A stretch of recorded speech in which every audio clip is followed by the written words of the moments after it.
근데 여기서 이 반도체 기술들 TSMC라든지 AMD라든지 이런 종목군들도 지금 재료가 있어요.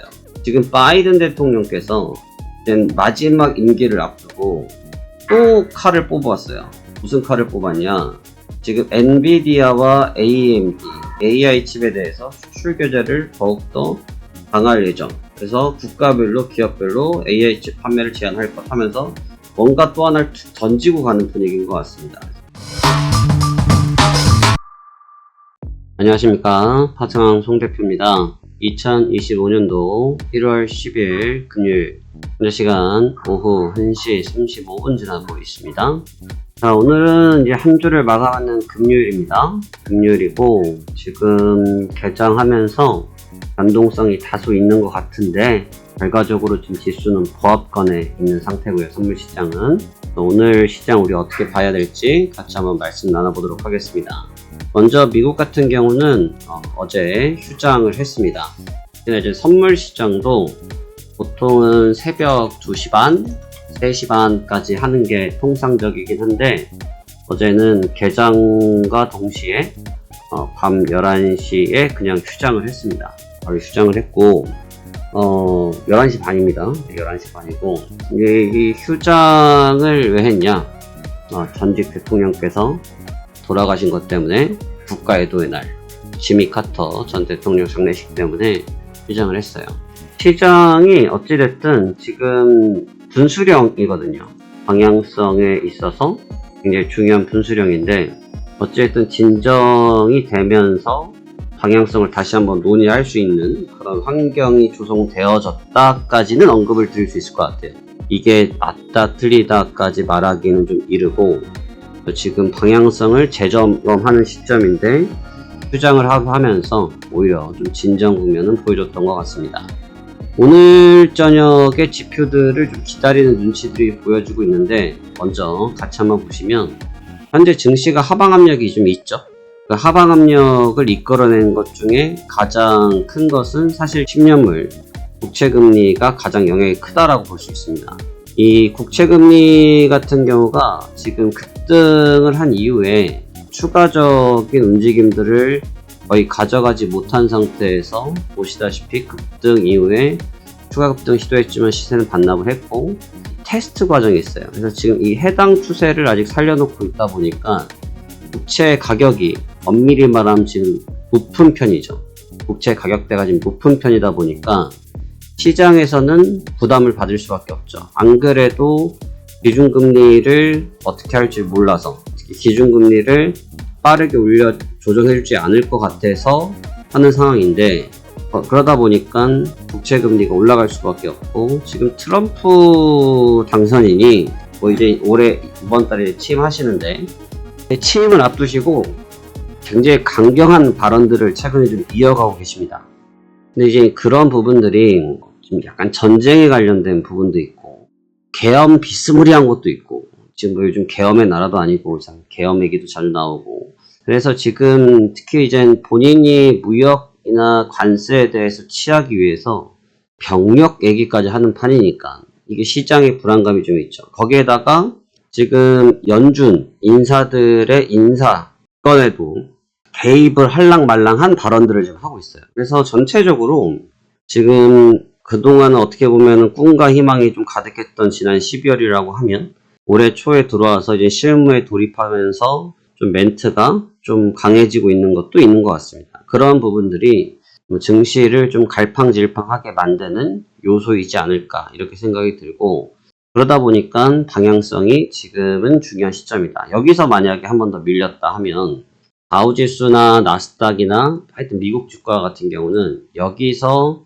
한 번 더 무너졌다고 하면 분위기가 조금 나쁠 수 있어요. 여기서는 가급적으로는 그냥 밀리기보다는 들었다 밀리는 게 좋을 수도 있는데 여기서 만약에 그대로 수직으로 빠진다고 하면 이제 약간의 뭐라고 할까요? 2차 하락의 개념이 되거든요. 그래서 오늘 저녁이 그런 분수령입니다.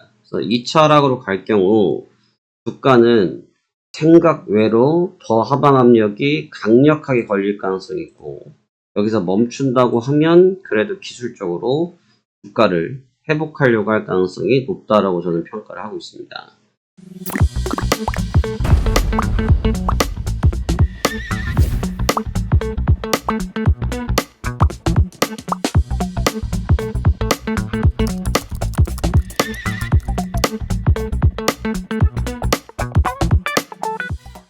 그래서 지금 오늘 저녁은 그래도 지금 시장을 움직일 수 있는 요인이 뭐냐면 지금 이번 주에 계속 고용지표 관련돼서 실업률 관련돼서 해당 부분들이 지금 국채금리를 자극했거든요. 왜냐하면 실질적으로 저 부분이 국채금리를 자극하진 않아요.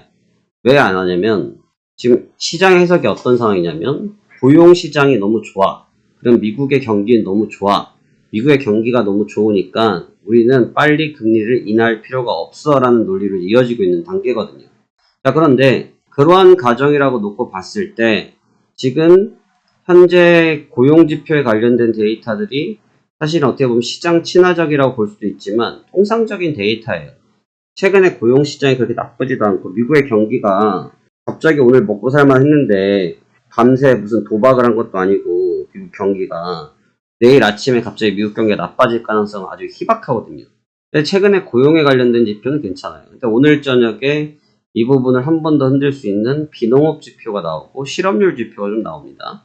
그래서 지금 이 지표에서 아마 국채금리가 다시 한번 자극을 받을 가능성이 높고 국채금리가 다시 한번 자극을 받으면서 변동성을 유도할 가능성이 높겠다고 저는 평가를 하고 있습니다. 그래서 그 점을 오늘 좀 중점적으로 봐야 되는데 어저께 휴장을 했기 때문에 이게 좀 호불호가 있어요. 왜냐면 어제 휴장을 했기 때문에 변동성을 못 가져갔던 사람들이 변동성을 좀 강력하게 가져가기 위해서 선침해적인 성격이 나타날 가능성이 높겠거든요. 그럴 경우에 주가의 방어체계가 얼마나 형성될 수 있을지, 만약에 여기서 회복세의 관점을 준다고 하면 크게 문제는 없겠지만 공격적으로 끌어내리겠다고 생각하고 적투자들이 많다고 하면 하방 압력이 높을 수밖에 없겠죠. 근데 이제 그 얘기를 왜 드리냐면 이제 지금부터 드릴 얘기인데 제가 어제 영상에서도 말씀드렸지만 젠스왕 CEO께서 굉장히 좀 의외의 발언들을 지금 하고 계세요. 의외의 발언을 하고 있어요. 하실 수 있는 발언들이죠. 못하실 발언들도 아니고 해서 안 될 발언들도 아니긴 한데 어떻게 보면 시장에서 생각했던 것보다는 의외인 거는 분명한 것 같아요. 대부분의 의견들이 그렇게 나오고 있고 사실 구집이 남의 기술을 그렇게 흔히 말해서 까내릴 필요가 없거든요. 굳이 남의 전략을 까내릴 필요가 없는데 양자 컴퓨터에 관련돼서 굉장히 깎아내렸다라는 측면에 대해서 시장 참여자들이 굉장히 의구심을 많이 품고 있죠. 젠스왕이 왜 그렇게 말씀하셨을까? 이게 지금 시장의 대다수의 의견인데 이제 그 종목군들이 오늘 이제 분수령이 될 것 같아요. 아이온큐 같은 경우도 이제 아래 꼬리를 달긴 했지만 고가 대비해서 반토막이 한 방에 나버렸고요. 그 다음에 리게티도 그렇고 그 다음에 지금 관련된 양자 컴퓨터에 관련된 섹터들이 지금 전부 다 무너져 버린 상태거든요. 근데 여기서 이 반도체 기술들 TSMC라든지 AMD라든지 이런 종목군들도 지금 재료가 있어요. 지금 바이든 대통령께서 이제 마지막 임기를 앞두고 또 칼을 뽑았어요. 무슨 칼을 뽑았냐?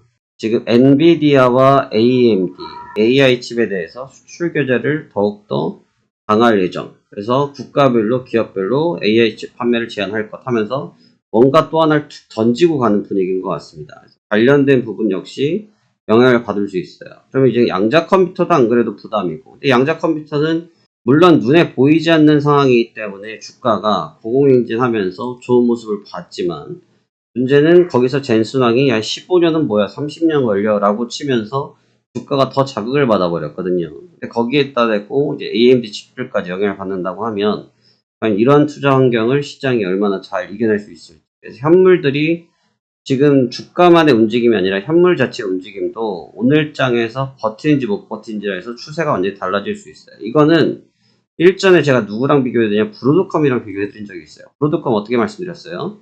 여기서 실적이 터지면서 날렸다. 근데 이게 단판에 부러졌는데 여기서 버틸 것이냐 반등할 것이냐에 따라서 주가 형방이 달라진다. 얘가 만약에 무너진다고 하면 그간 올라왔던 주가는 다 깨질 거다. 하지만 올라오면 기조가 있기 때문에 주가는 버티려고 한다라는 말씀을 드렸는데 최근에 나스닥도 별로 썩 좋지 못했지 않습니까? 좋지 못했는데 그 부분들이 사실 양자 컴퓨터에 관련된 부분과 금리에 관련된 부분에 영향을 많이 받았단 말이죠. 그래서 해당 영역에서 사수를 하고 돌린다고 하면 주가가 레벨업을 시도할 가능성이 높지만 만약에 관련주들이 무너져버린다고 하면 지금 국채금리 보여드렸잖아요. 10년물 국채금리가 아직도 4.6선이에요. 죽겠어요. 4.6, 4.7. 눈에 보고 있으면 눈이 아파요. 왜냐하면 이 가격은 부담스럽지 않을 수가 없어요.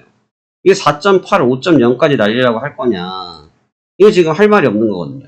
이거 어디까지 날리려고 할 것이냐. 지금 5.0을 넘어간다고 하면 이게 23년도 라인대인데 이 구간이 되면 주가가 아주 지극히 큰 압박을 받을 수밖에 없거든요. 과연 그런 상태로 갈 것이냐. 이제 그러한 좀 기로에 서 있는 것 같습니다. 해당 측면을 오늘 좀 집중적으로 보셨으면 좋겠고, 오늘 아침부터 벌써 선물 시장이 좀 요동을 치고 있어요. 뭐 아침에 저점을 한번 깨러 갔다가 또 아침 9시 이후에 쭉 급등을 하더니 다시 보합까지 올려놓고 지금 주가가 굉장히 요동을 치고 있는데, 본격적인 싸움은 아마 오늘 저녁이 되지 않겠느냐. 그래서 정리를 하자면 지금 여기서 주가가 무너지든 안 무너지든 뭐 시장의 결론이니까 관계는 없겠지만, 만약 강력하게 그대로 무너진다고 하면 주가의 하방 압력이 너무 높아질 수가 있고, 또 반등을 한다고 하면 다음 상황들을 또 볼 수 있는 또 싸움이 될 수 있다. 이 부분을 우리가 한번 주목해서 볼 수 있을 것 같습니다.